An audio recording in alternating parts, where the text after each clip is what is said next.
बिस्मिल्लाहिर्रहमानिर्रहीम। खातिन हज़रात, मैं हूँ अख्तर अब्बास और आप सबको मेरा सलाम पहुँचे।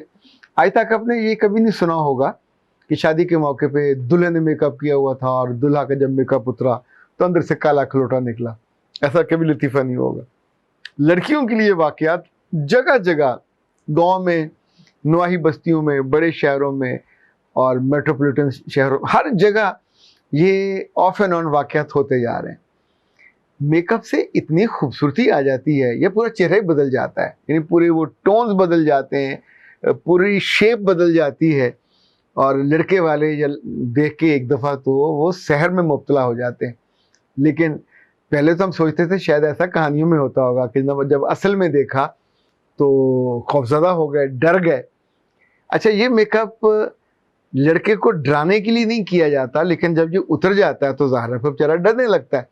पिछले दिनों एक निकाही हुई लड़की जो भी जिसकी रुखसती नहीं हुई थी और जो हर दफ़ा जब उसके मेहमान घर जाते थे तो वो खूब खर्चा करती थी, बालों पे, चेहरे पे, रंगों पे, इतना वो खूबसूरत बनती थी कि घर के उनके जो होंठ थे वो तारीफ़ों से थकते नहीं थे।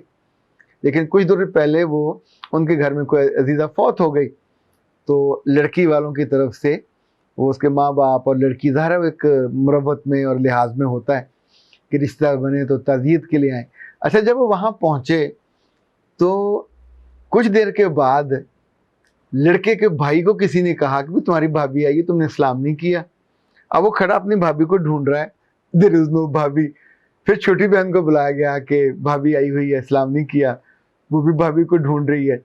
इवन उस घर में जिसने वहाँ जाके विजिट किया हुआ था वो लड़की को ढूंढते रहे और उनको वो लड़की नज़र नहीं आई। जब उन्होंने असल की तरफ मतवज्जो किया कि वो बैठी तो है, तो वो अफसोस का चुका घर था, मर्ग का घर था, तो उस रोज़ वो मेकअप करके नहीं आई थी, ना हल्का ना भारी।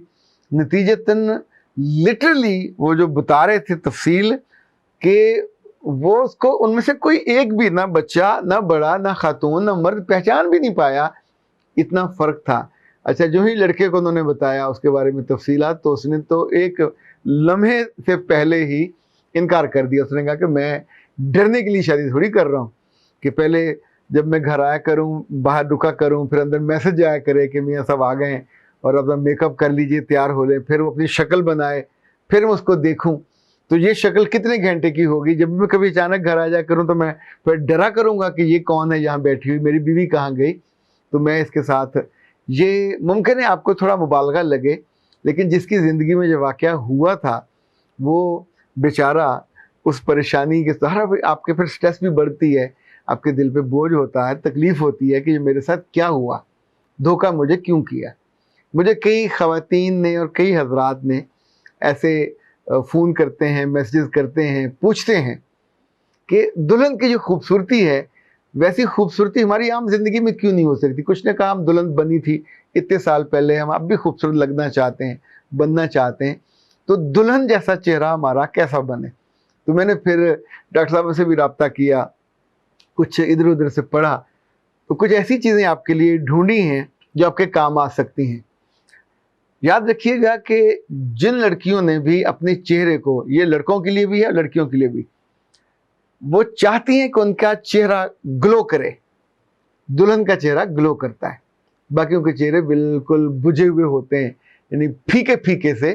तो अगर आप चाहते हैं कि आपका चेहरा ग्लो करे और फीका न लगे तो एक तो मास्क को अपनी ज़िंदगी का हिस्सा बना लीजिए, हफ्ते में एक दफ़ा ज़रूर करना चाहिए। और अगर आप थोड़ा ज़्यादा कंजेक्टिव करना चाहते हैं तो फिर आप इसको हफ्ते में 2 दफ़ा कर सकते हैं। ये जो मास्क है, इनफैक्ट ये आपके चेहरे की ग्लो की वजह बनेगा। दूसरी बात, अगर आप सन ब्लॉक को लाजिम कर लें कि जब भी घर से निकलें तो आपके चेहरे की और हाथों की जो डबल टोन बनती है वो नहीं बनेगी। जब भी टोन एक होती है तो चेहरा ग्लो भी करता है, खूबसूरत भी लगता है। तीसरी बात, अपने फूड हैबिट्स को ठीक करें और मुतवाज़न फूड जिसमें ऑयलिंग ना हो, जिसके अंदर ये भुनी हुई चीज़ें और ज़्यादा तली हुई चीज़ें ये ना हो, ये आपकी खूबसूरती के कातिल हैं, ये आपकी खूबसूरती को खा जाते हैं। चौथी चीज़ जो बहुत मैंने लाजिम देखी है कि अगर आप आसान दिनों में मेडिटेशन और इबादत पे फोकस करते हो, लंबे सजदे करते हो, नमाज़ों की रेगुलरिटी करते हो, तो बार बार आपका मुंह धुलता है और उस पानी में अल्लाह ने ऐसी शान रखी है कि आपके चेहरे को उस पर मैल नहीं आती, आपका चेहरा साफ शफाफ रहता है। बीच में कहीं कोई छोटा मोटा मसला हुआ भी, बाहर आते जाते कोई डस्टिंग का मसला हुआ भी, तो वो भी आपके पोर्स साफ हो जाते हैं।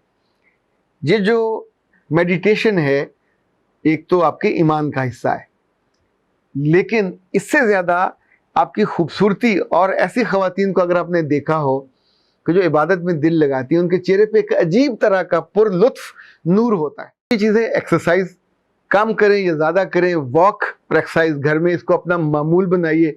अगर आप घर के काम काज करते हैं तो उसके अलावा भी आपको एक्सरसाइज करते रहना चाहिए। वो जो पसीना आपको आता है वो भी आपकी खूबसूरती के लिए बहुत मुआविन होता है। और आखिरी चीज़ ये है कि अगर आप शौहर को डराना नहीं चाहते और उसके डर को आप एंगेज करना चाहते हैं, तो फिर आप प्रॉपर नींद ज़रूर लीजिए, उसकी मौजूदगी में भी, उसकी गैर मौजूदगी में भी, ताकि आपके बदन को राहत मिले। नींद में जो डेड सेल्स हैं वो रिप्लेस होते हैं, नींद में नए सेल्स बनते हैं। अच्छा, इसी तौर पे दो चीज़ें जो आपकी रंगत को खूबसूरत बनाती हैं और ग्लो करने में मदद देती हैं, वो भी नोट कर लीजिए। एक तो जो पाकिस्तान हर्बल का मास्क है, चेहरे काला मास्क, अगर आप ये इसके अंदर दो चीज़ें ऐड कर लें, दूध ऐड कर लें या आप उसमें दही ऐड कर लें, तो जब भी आप उसको चेहरे पे लगाएंगे तो एक बात तो ये याद रखिएगा, कभी ये उंगली इस्तेमाल नहीं करनी चेहरे पे मास्किंग करते हुए, टोनिंग करते हुए। कभी इस उंगली को, इसे शहादत की उंगली, ये बहुत पावरफुल उंगली होती है, अंगूठा, और ये बहुत पावरफुल उंगली है। जब भी आपने मास्किंग करनी है तो फिर आपको ये दो उंगलियां चाहिए, या ये तीन कर लीजिए। इन दो उंगलियों की, इनके अंदर ताकत वो नहीं है, सख्ती वो नहीं है, तो इनको कब देखें, आपने वहाँ रगड़ना नहीं है, उनको मलना नहीं है, इनको धीरे धीरे यूं आपने गुलाई में करना है। दो तरीके होते हैं, फेस को या तो अपसाइड को किया जाता है या इसको गुलाई में किया जाता है। कभी फेस को या इवन जिस्म पे भी कभी मसाज करते हुए नीचे को मत लेके जाइए, हमेशा अपसाइड को लेके जाएंगे। तो इससे जो सबसे बड़ा फ़ायदा ये होता है कि आपका जिस्म बाकायदा उठता है। और दूसरा जो ये वाला स्टाइल होगा, ये उसके अंदर एब्जॉर्ब होगा, और जब आप उसको मुंह को वॉश कर लेते हैं तो फिर जो नीचे से निकलते हो कुछ देर तो खुद आपसे अपना चेहरा भी पहचाना नहीं जाता। डॉक्टर नौशीन का ब्राइडल उन्होंने बनाया था मास्क। इसके अंदर 3-4 चीज़ें ऐसी हैं कि लाइक आपके चेहरे की जो टाइटनिंग है वो हो जाती है, चेहरे का ग्लो उसके अंदर हो जाता है, जो उसके नर्चर होने के लिए बुनियादी ज़रूरियात हैं वो पूरी हो जाती हैं। और इसको अगर आप इस्तेमाल करने के बाद 4 चम्मच दूध या 4 चम्मच दही इस्तेमाल करते हैं तो एक बहुत खूबसूरत लफ्ज़ याद रखिएगा, ये ब्राइडल पॉलिश हो जाएगी। यानी आप जाओगे ब्यूटी पार्लर पे तो जो पॉलिश करते हैं उसका कई हज़ार रुपये लगेगा, और ये आप चंद 100 में घर बैठे रेगुलर आप इसको, सिर्फ शादी के लिए नहीं, आम जिंदगी में भी आप, या जो माहिरीन है वो तो ये कहते हैं कि अगर आपके चेहरे का थोड़ा मसला है तो आप हर दूसरे दिन मास्क लगा सकते हैं। और उस मास्क लगाने के बाद अगर आप उसको दूध में या दही में इस्तेमाल करते हैं, जो कि वैसे ये रोज़ वाटर में इस्तेमाल होना, सादा पानी में ये नहीं होना, तो उससे आपके चेहरे की पॉलिश हो जाती है। और वो खूबसूरती जो दुल्हनों के चेहरे पे आती है और लोग उसकी तारीफ़ करते हैं, तहसीन करते हैं, आप शादी के कई बरस के बाद और शादी से पहले भी, या अगर आप लड़का लोग हो तो भी आप ये कर सकते हो, चूँकि डल जिल्द, डल चेहरा आपकी ज़िंदगी को भी डल कर देता है। ब्राइडल पॉलिश है, ये टाइटनिंग भी है, ये ब्लीच भी है। हमेशा दूध और दही वाले में कहीं थोड़ा सा इम्पैक्ट आता है, ब्लीच का एक फ़ायदा हो जाता है। इसी तौर पे ये आपकी टोन बेहतर कर देगी। और ख़ूबसूरती दिल की हो, खूबसूरती रूह की हो, खूबसूरती जिस्म की हो, या खूबसूरती आपके चेहरे की हो, इनफैक्ट आपको बहुत अच्छी लगती है, जो आपके प्यारे होते हैं उनको भी अच्छी लगती है। सलामत रहिए, तरोताज़ा रहिए, रोशन रहिए। अख्तर अब्बास को दीजिए इजाज़त। अस्सलाम वालेकुम।